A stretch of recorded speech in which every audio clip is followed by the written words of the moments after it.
do I have a special treat for you today? Look at that crazy can art. To a couple big names on that, Burial and Other Half. And in typical Burial fashion, it's got quite the name. Esoteric Curiosity Inside Trivial Utopian Theories. Well, let's get curious, let's get trivial. Let's find out how this is esoteric. Maybe it's just the artwork. Who knows?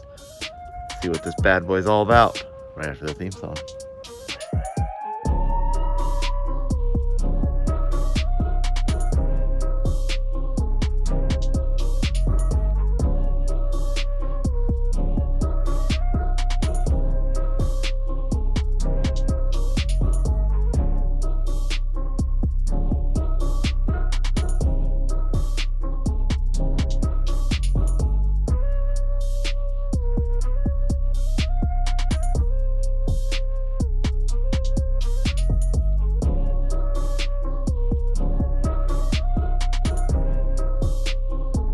Welcome back to the temporary upstate oasis. Yours truly, Nutmeg 2 Palmetto right here.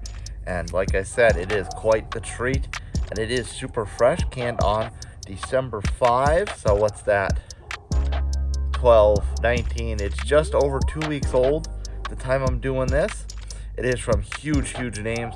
Burial down here, Other Half up north. And they went into quite the can design. Obviously, Burial is known for pretty intricate can designs. It is an IPA. It is 7%. And I'll just go over the name one more time. Esoteric Curiosity Inside Trivial Utopian Theories. Typical Burial name, right? Let's see, what's more? They got more stuff on the can or on tap? Actually, quite a bit on both. So I'll read the can first. They became the severed limbs of an enigmatic concept, not an ounce of deserved praise, nothing of a fully perceived creation, no anchor to pin them to place in time. They were cannibalistic of their abandoned manifestations. They enabled precocious proclivities to abundant danger, and an absence of faith immersed them in the persistent wandering. This was a mission without aim and no path to bear. A beer to represent 7 seasons of our quite sensational Other Half Christmas party. There's a Christmas party. Made with loads of pilsner malts and oats, and whirlpooled with Citra Incognito and Idaho 7. Double dry hopped with Citra, Riwaka, Idaho 7, and Idaho 7 Cryo. Holy cow, I love me some Idaho 7. That's a lot of Idaho 7. And, okay, Untapped's exactly the same bio, so I won't read that again. But I will give you the specs. The ABV is confirmed at 7%. It does have a pretty low IBU count of 37. As viewers of my channel know, I think IBUs are complete total bullshit. You know what? For something that probably came out fairly recently, this has a decent amount of check-ins already. 508 total, 492 unique, 449 are ranked, and get this, very well received, 4.22 global average. So I have no idea what this character is, but maybe he's like maybe he's based off a consistent character at these famed Other Half Christmas parties. Let's get some try to get you some ASMR.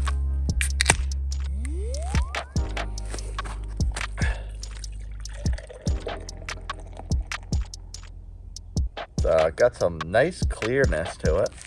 I mean, it's, as you could tell, as the head comes up and coming up fairly quickly, it is still dense and cloudy and murky, but the actual pour itself, it's a fairly clearish type of haze color. The head is that foamy, white as day type of color. And now I know a few of my, obviously I'm on Columbia at the moment, but my fellow Columbia-based South Carolina influencers have already tried this.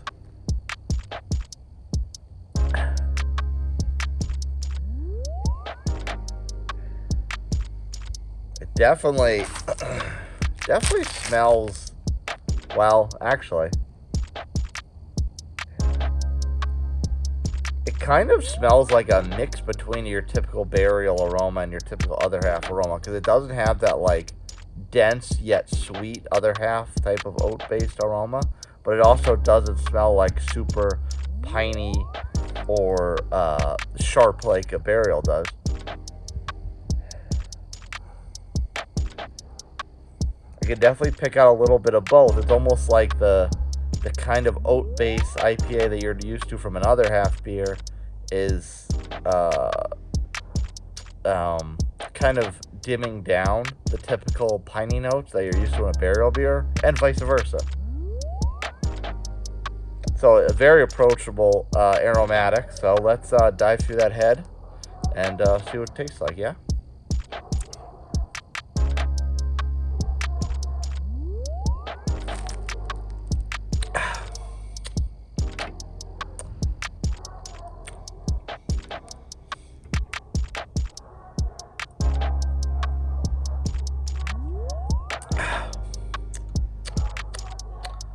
Interesting. Hard one to break down.